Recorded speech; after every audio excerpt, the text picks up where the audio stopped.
Alright, as you saw by the title of the video, I'll be reviewing the newest murder mystery movie, Glass Onion. And I guess it's the sequel to Knives Out, so yeah, let's just get into it. The plot is that these group of longtime friends that are rich and famous get a note from their richest friend, named Miles, who invites them on a private island near absolutely no other people, or no other land, for a murder mystery. Yeah.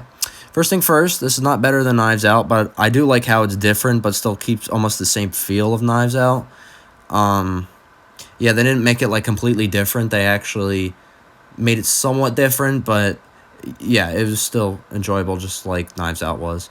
The first thing I want to say is how they didn't ruin Daniel Craig's character and kept him exactly how the fans wanted him to stay, even though, with his somewhat convincing Southern accent, which I won't get into, but no, but he's actually, I really like his character.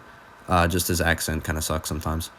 More notable and likable characters like the mastermind behind the murders named Miles. I really like his character and how he was, even though he was bad, you still like him, and his motives actually make sense.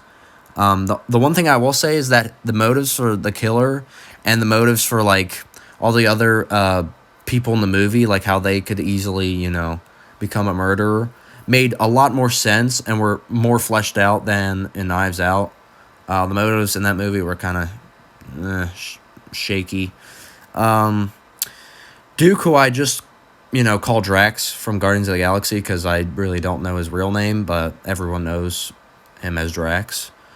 He died rather early on and is the only death in the movie, which is kind of sad because he died because he's allergic to mangoes, and the murderer just puts mangoes in, like, I guess it was his whiskey or something. I don't know. It was kind of lame. And they really did his character wrong because he was probably my favorite character up to his death, and I felt like they should have really killed anyone else except him. Well, not including Daniel Craig and Miles, but yeah, his death just really made me mad. Every other character is honestly flat and really not interesting, except maybe Whiskey. She was more involved during the end, but people like Lionel and Birdie and the other two women I can't even remember, and Andy, who wasn't really my favorite hero of the movie, like how Marta, played by Anna de Armas, was. Yeah, these characters just really, I don't know, they just really felt like, I'm going to say it, NPCs. They were definitely just there just to, I don't know, I guess be there. Another complaint is how my boy Ethan Hawke made a cameo, but wasn't even in the movie. I really would like to see him, as any of the other people that were invited to the party, because they all sucked, honestly, except for the people that I said earlier. But yeah, Ethan Hawke would have definitely been a great addition.